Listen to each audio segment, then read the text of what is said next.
இன்றைக்கு நாம் பார்க்க போகின்ற தலைப்பு 8ஆம் வகுப்பில் வந்து உயிரியல் பாடம். நம்ம ஏற்கனவே உயிரியல் பாடம் தான் பார்த்துக்கிட்டு இருக்கோம். இதில் அதோட தொடர்ச்சி தான் இது.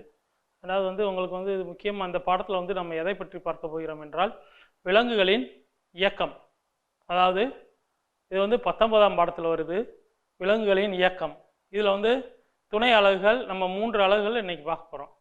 முதல்ல என்னென்னு பார்த்தீங்கன்னா எலும்பு மண்டலம், ரெண்டாவது என்னென்னு பார்த்தீங்கன்னா எலும்புக்கூட்டின் செயல்பாடுகள், மூன்றாவது எலும்புக்கூட்டின் தொகுதிகள்.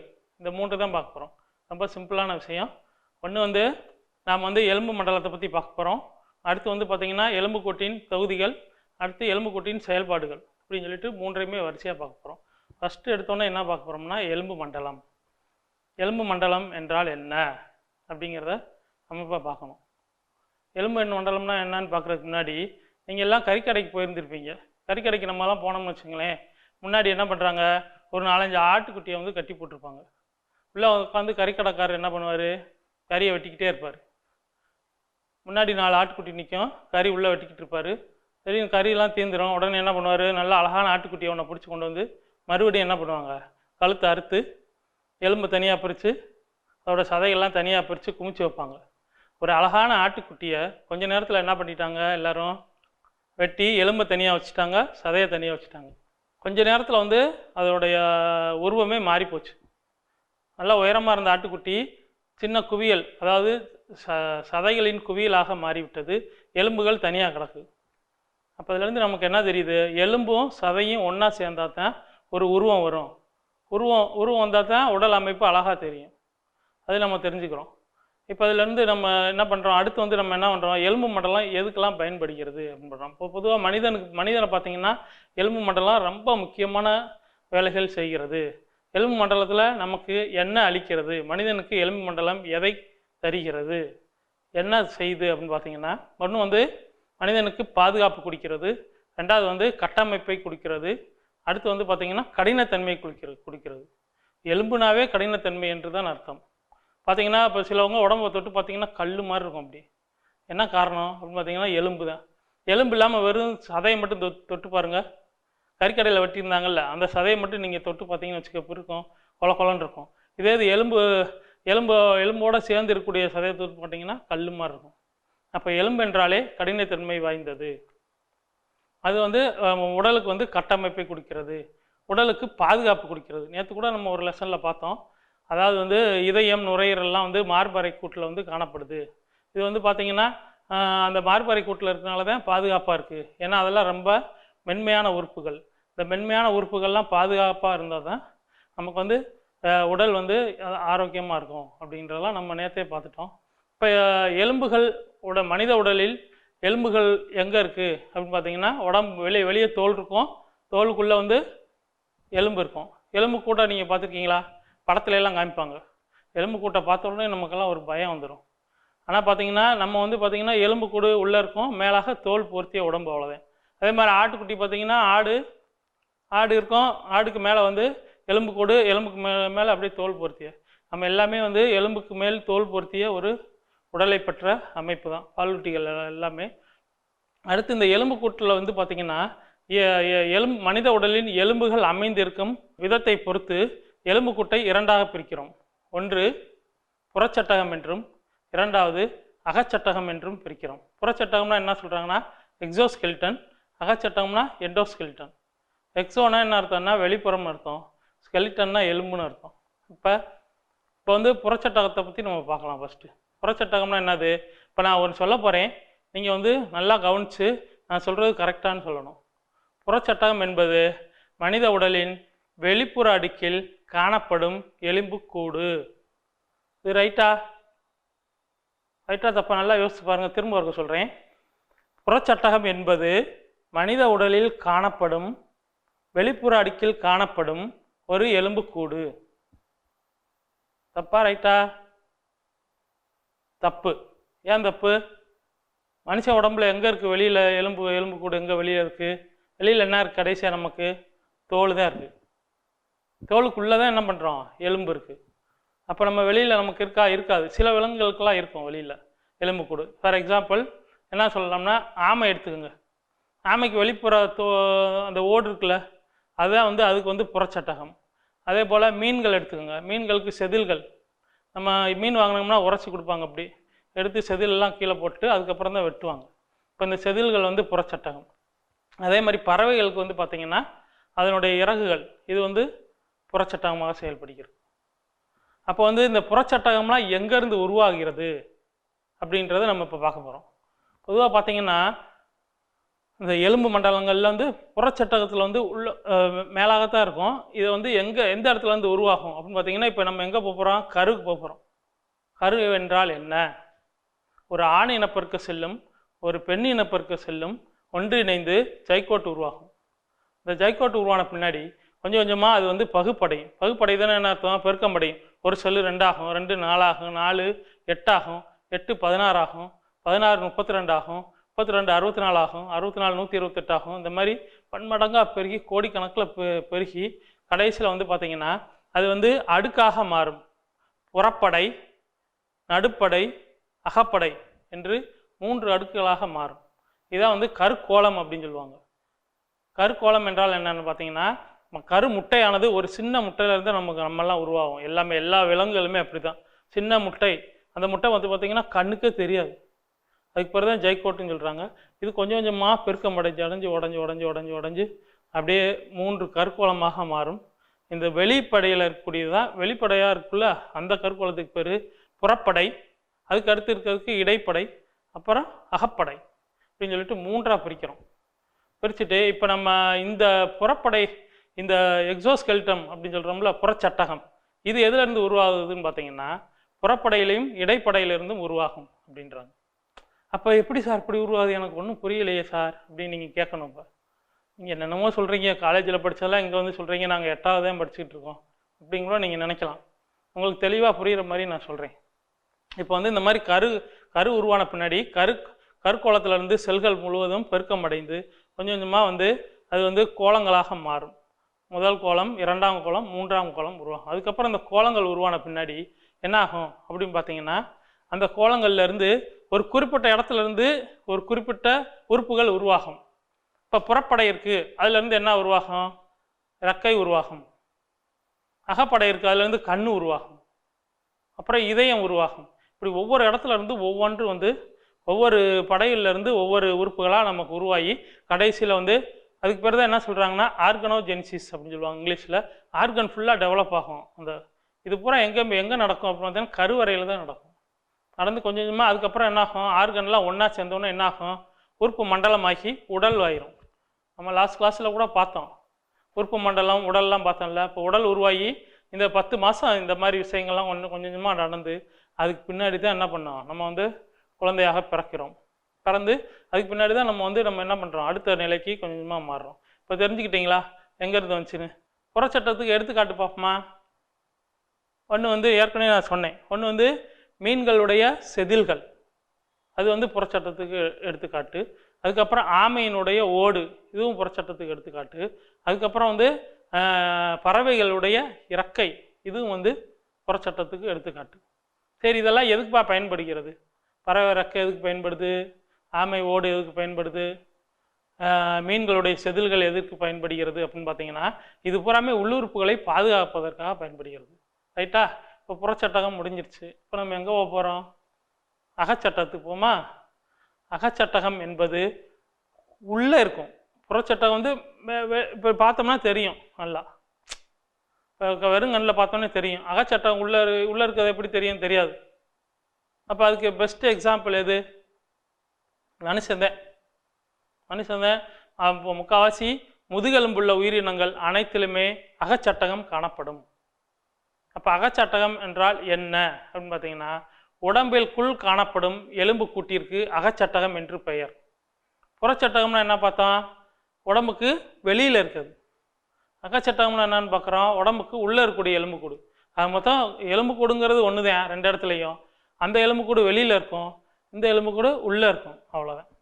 இப்போ எலும்புக்கூடு உள்ளே இருக்கக்கூடிய விலங்குகளெல்லாம் நம்ம பார்த்திங்கன்னா எல்லா முதுகெலும்பிகள் பூராமே இருக்கும். ஆஹா, சார் என்னமோ ஒன்று புதுசாக சொல்கிறாரு, நீங்கள் என்னப்பீங்க? முதுகெலும்பு உள்ளவைகள், முதுகெலும்பு அற்றவைகள். என்ன முதுகெலும்பின்னு வேறு சொல்லிக்கிட்டு இருக்காரு? இப்போ ஒரு புதுசாக ஒரு வார்த்தை நீங்கள் கவனிக்கிறீங்க. ஏற்கனவே கேள்விப்பட்டிருப்பீங்க, இருந்தாலும் நான் உங்களுக்கு வந்து இதை சொல்ல கடமைப்பட்டிருக்கேன். அதனால் கொஞ்சம் பின்னோக்கி போய் பாட்டு வருவோம். யார் யாரெல்லாம் முதுகெலும்பு உள்ளவைகள், யார் யாரெல்லாம் முதுகெலும்பு அற்றவைகள் அப்படின்னு சொல்லி நம்ம பார்க்க போகிறோம். இப்போ முதுகெலும்பு உள்ளவைகள் அப்படின்னு பார்த்தீங்கன்னா முதல்ல முதுகெலும்பு அற்றவையிலேருந்தே வந்துடுவோம். அப்போ தான் உங்களுக்கு புரியும்.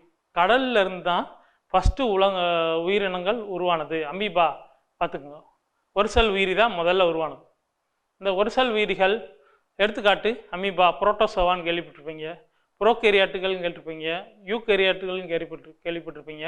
புரோகேரியாட்டுகள்னு என்ன அர்த்தம்? ஒரு செல் உயிரிகள்.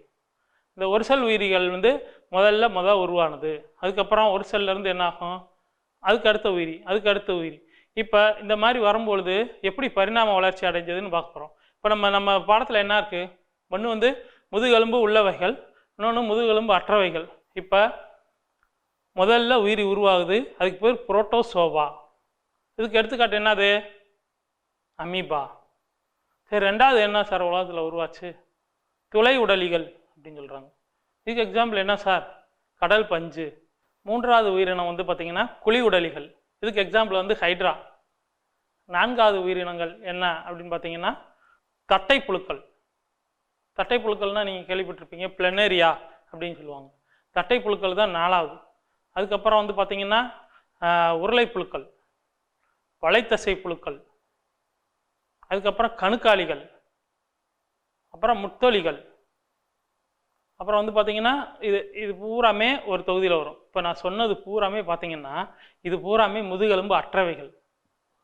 சரி, எப்பப்பா முதுகெலும்பு உள்ளவைகள் உருவானது அப்படின்னு பார்த்தீங்கன்னா இந்த தொகுதிகள் அனைத்தும் வளர்ச்சி அடைஞ்சு கடைசியில் ஒரு குறிப்பிட்ட ஸ்டேஜுக்கு வந்த பின்னாடி பார்த்தீங்கன்னா அதுக்கு பின்னாடி மீன்கள் வரும். மீன்கள்ல இருந்தால் முதுகெலும்பு உள்ளவைகள் ஆரம்பிக்கும். மீன்கள், அதுக்கப்புறம் பார்த்தீங்கன்னா தவளைக்கு அடுத்து வந்து பார்த்தீங்கன்னா ஊர்வனக்கு அடுத்து பரப்பனைக்கு அடுத்து பாலூட்டிகள்.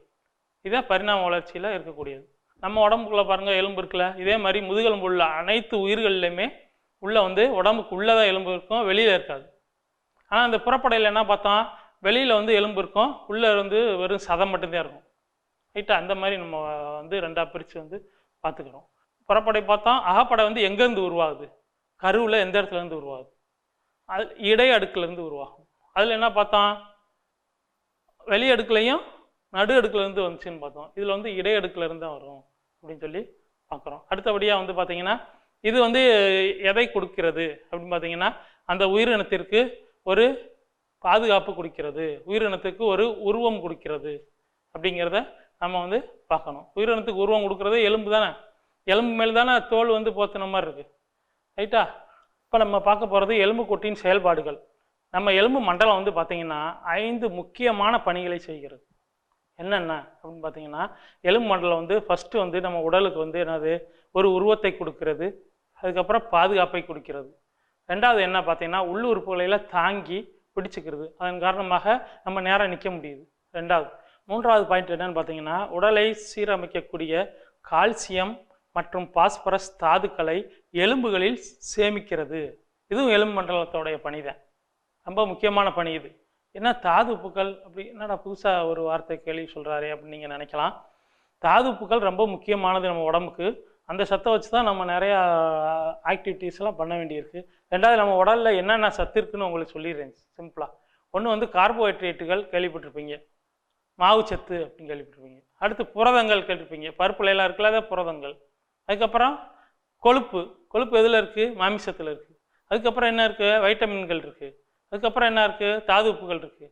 அப்புறம் என்ன இருக்குது? தண்ணீர் இருக்குது.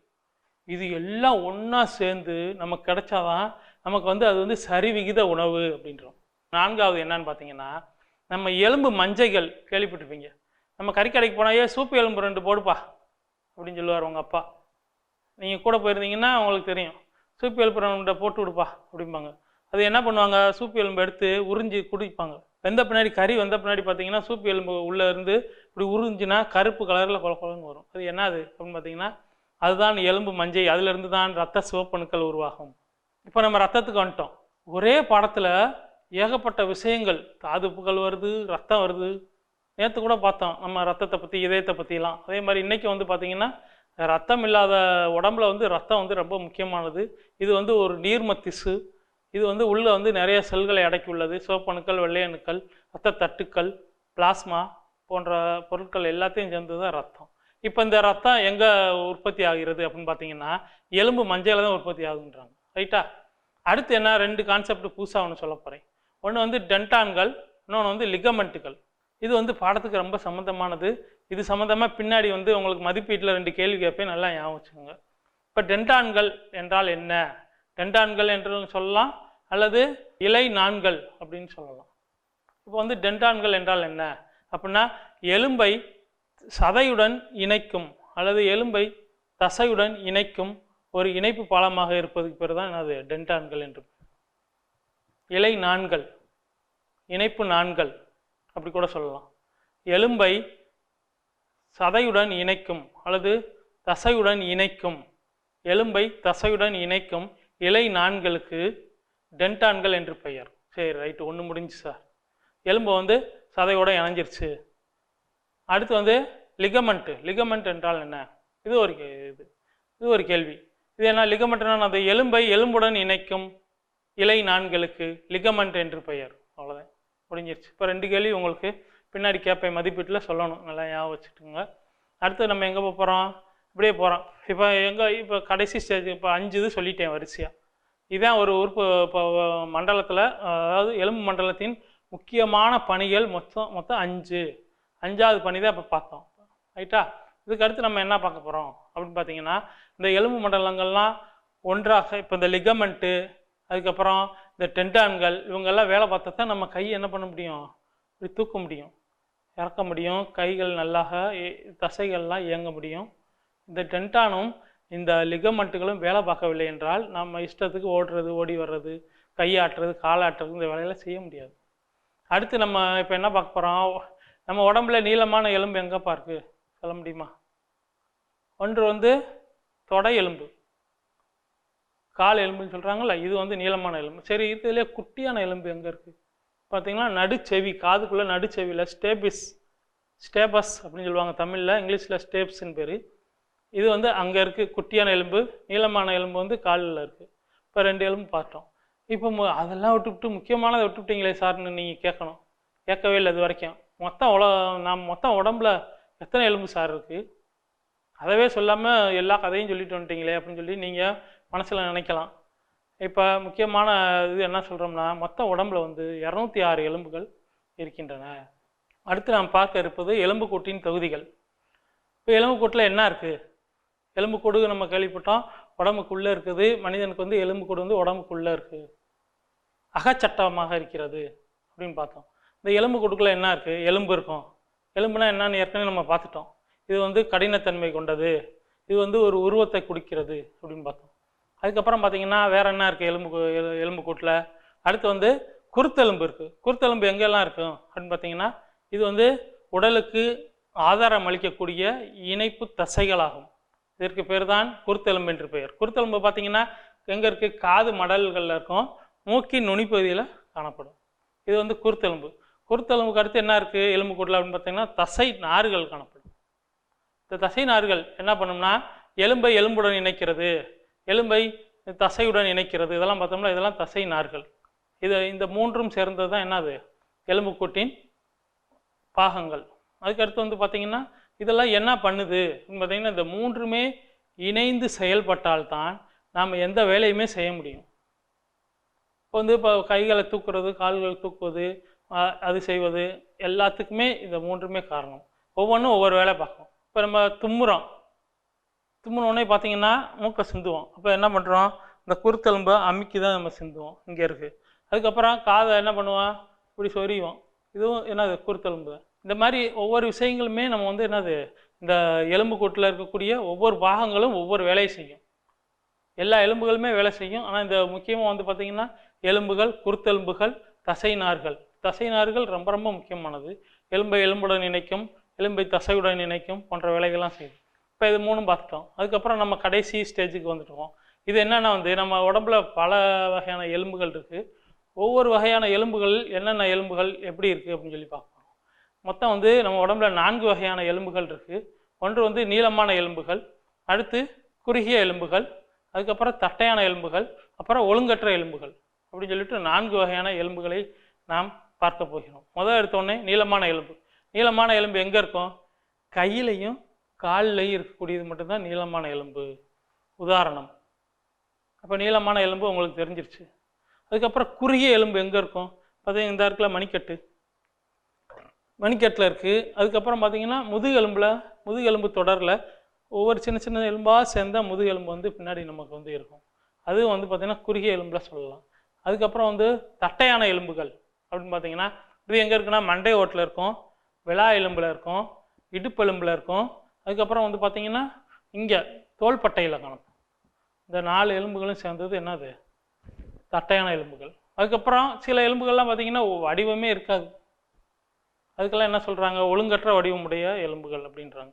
அது எங்கெங்கெல்லாம் இருக்குன்னா முதுகெலும்பு தொடர், முதுகெலும்பு, அதுக்கப்புறம் நாவடி, இந்த எலும்பு, அன்னம், அதுக்கு முன்னாடி பார்த்தீங்கன்னா மூச்சு குழாய், இந்த நாசி குழாய் இருக்குல்ல, இது நாவடி, அன்னம், இந்த இடத்துல எல்லாம் பார்த்தீங்கன்னா ஒழுங்கற்ற எலும்புகள் வந்து காணப்படும். இப்போ நம்ம கொஞ்சம் ரிவிஷன் போவோமா? எல்லாம் முடிச்சிட்டோம். ரிவிஷன் போனோம்னா தான் நமக்கு வந்து இது வரைக்கும் என்ன பார்த்துருக்கோம் அப்படிங்கிறது ஓரளவுக்கு தெரியும். எலும்பு மண்டலம் பார்த்தோம். எலும்பு மண்டலம்னா என்னது? மனித உடலுக்கு ஒரு கட்டமைப்பை கொடுக்கிறது, ஒரு பாதுகாப்பை கொடுக்கிறது அப்படின்னு சொல்லி பார்த்தோம். அதுக்கு முன்னாடி என்ன பார்த்தோம்? எலும்பு கூடுன்னு பார்த்தோம். எலும்பு கூடு என்ன பண்ணுச்சு? 2 வகைன்னு பார்த்தோம் எலும்பு கூட்டில். ஒன்று அகச்சட்டகம், இன்னொன்று வந்து புறச்சட்டகம் பார்த்தோம். புறச்சட்டகம்னா என்னன்னு பார்த்தோம்? வெளியில் தெரியக்கூடியது. எலும்பு கூடு எங்கே இருக்கும்? உடலுக்கு வெளியில் இருக்கும்.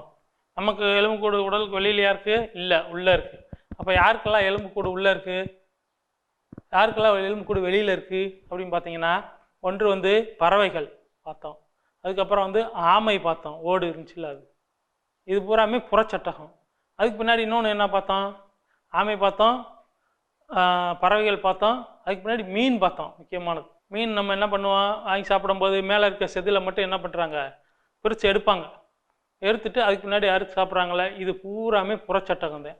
அதுக்கப்புறம் அகச்சட்டத்துக்கு போனீங்கன்னா எல்லா முதுகெலும்பு உள்ள உயிரினங்கள் அனைத்திலுமே அகச்சட்டகம் தான் இருக்கும். அகச்சட்டகம்னா என்ன இருக்கும்? எலும்பு வந்து உள்ளே இருக்கும், வெளியே வந்து தோல் இருக்கும். இந்த மாதிரி ஒரு அமைப்புன்னு பார்த்தோம்.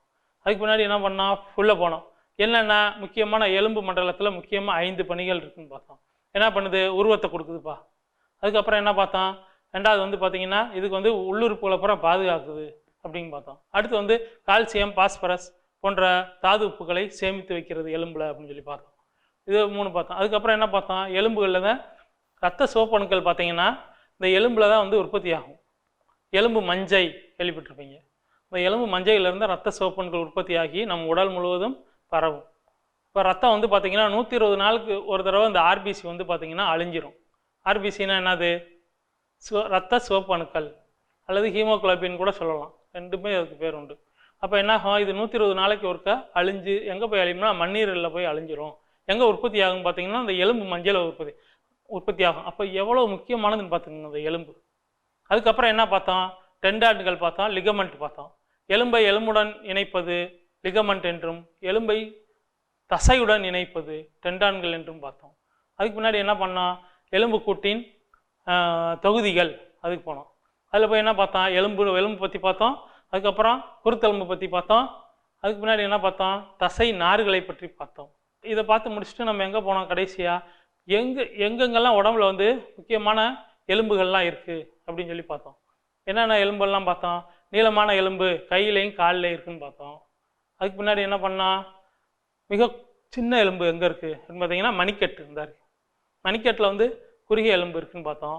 அதே மாதிரி முதுகெலும்பில் வந்து சின்ன சின்ன எலும்பாக சேர்ந்தால் முதுகெலும்பு ஃபுல்லாக உருவாயிருக்கும் அப்படி, அதையும் பார்த்தோம். அதுக்கு முன்னாடி பார்த்தீங்கன்னா ஒழுங்கற்ற எலும்பு அப்படின்னு பார்த்தோம். ஒழுங்கற்ற எலும்பு எங்கெல்லாம் இருக்குது அப்படின்னு பார்த்தீங்கன்னா ஃபார் எக்ஸாம்பிள் வந்து முதுகெலும்பு தொடரில் இருக்குது, முதுகெலும்பில் இருக்குது, அன்னத்தில் இருக்குது, அப்புறம் வந்து நாவடி இந்த எலும்பு இருக்குல்ல இதில் இருக்குது. இதெல்லாம் ஒழுங்கற்ற எலும்பு அப்படின்னு பார்த்தோம். இதெல்லாம் பார்த்து முடித்ததுக்கு பின்னாடி தான் நம்ம என்ன பண்ணுறோம்? ஓரளவுக்கு இப்போ வந்து ரிவிஷன் பண்ணிட்டோம்.